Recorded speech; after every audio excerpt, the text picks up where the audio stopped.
So they do get a chance to work out. Yes, they do. They have free weights here. They have a universal. They have pool table, which is right here. That's the biggest attraction. They have a small basketball court that they get a lot of their frustrations out with by running around inside that. That would be the only area that they could run in, would be the basketball court. Of course, this is old military, so it's, you know, it's pretty. Oh, is that what this was? Military base, yes. Oh, okay. This used to be an Air Force station.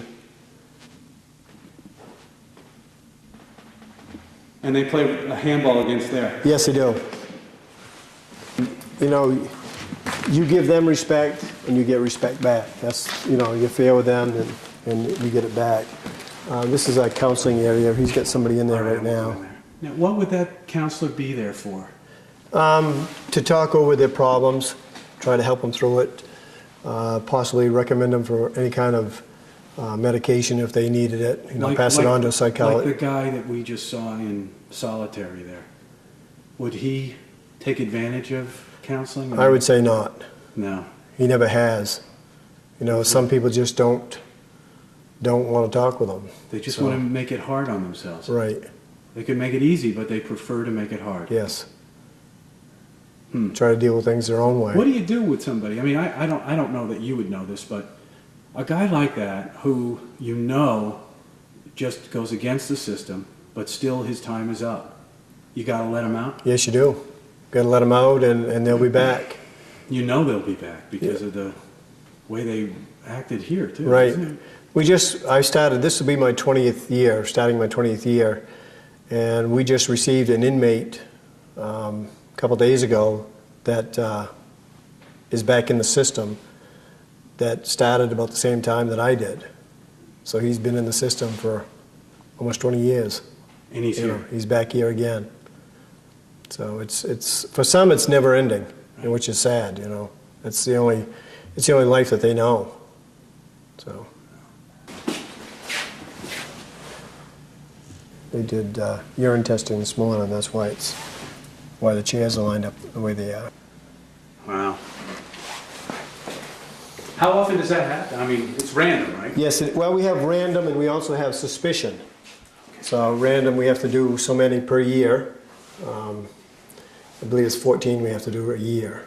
But suspicion we could do anytime. Right. So now, when you notice that tobacco smell over there, what would be the next step?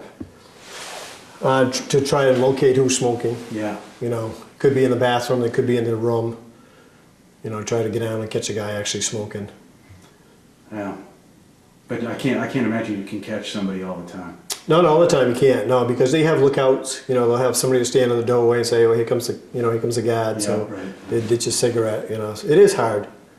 You know, it's never ending, and it kind of wears on the officers. You know, trying to keep up with it, and you know, it's a big challenge. Probably our biggest challenge. And it's only smoking. But it's only smoking, right? The drugs now, that's a different story. Yes. What kind of drugs do you find that you?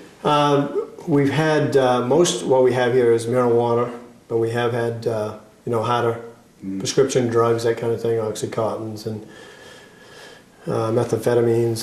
They've tried to get those in. There's about anything, I guess, that somebody can smuggle in. But our biggest offender is the marijuana. Yeah. So it's the most plentiful, I guess. Yes. Yeah. How many inmates? We have 148. And you're really set up for 100 and... We're set up for 96. 96, yeah.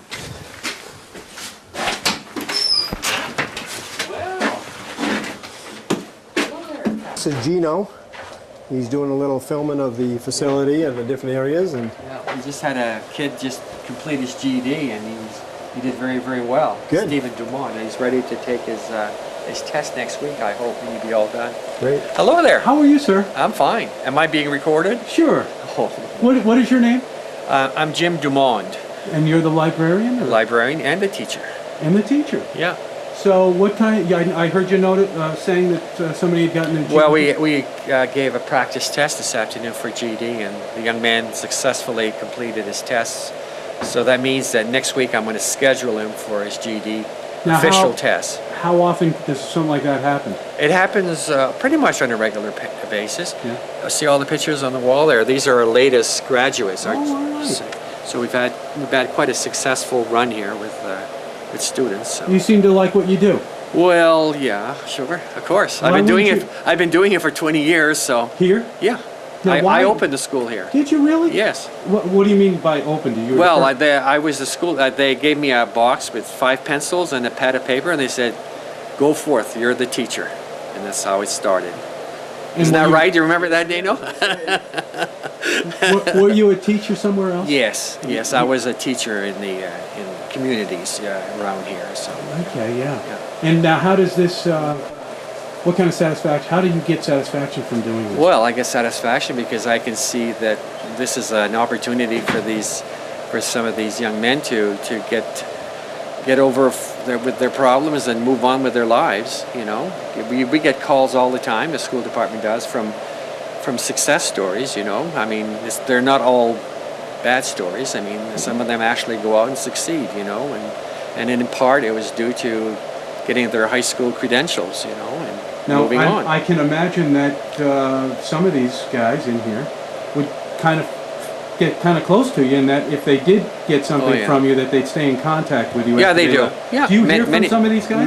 Many guys call. Do you yeah, really? I get calls here all the time. Yeah. So yeah, and it's interesting. I always tell them to keep in contact. I tell them not to write regularly, but I like to hear from them in in a few months to see how they're doing and if their life has changed. And many of them do that. They do call and let me know that things are fine, and it's great. That is great. Yeah. Now I noticed you're online.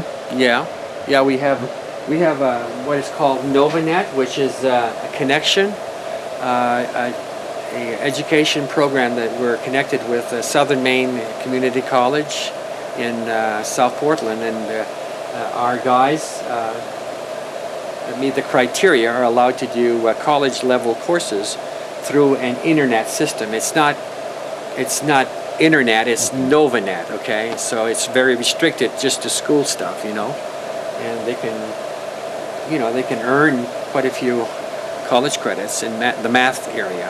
What kind of percentage would you say of the inmates use the facility? Oh, between the school and the school department, which is not just us. You've got to remember we have a welding program and a garment program, Yes. and a building trades program. I'd say between all those programs and our school department, it's well over 50%.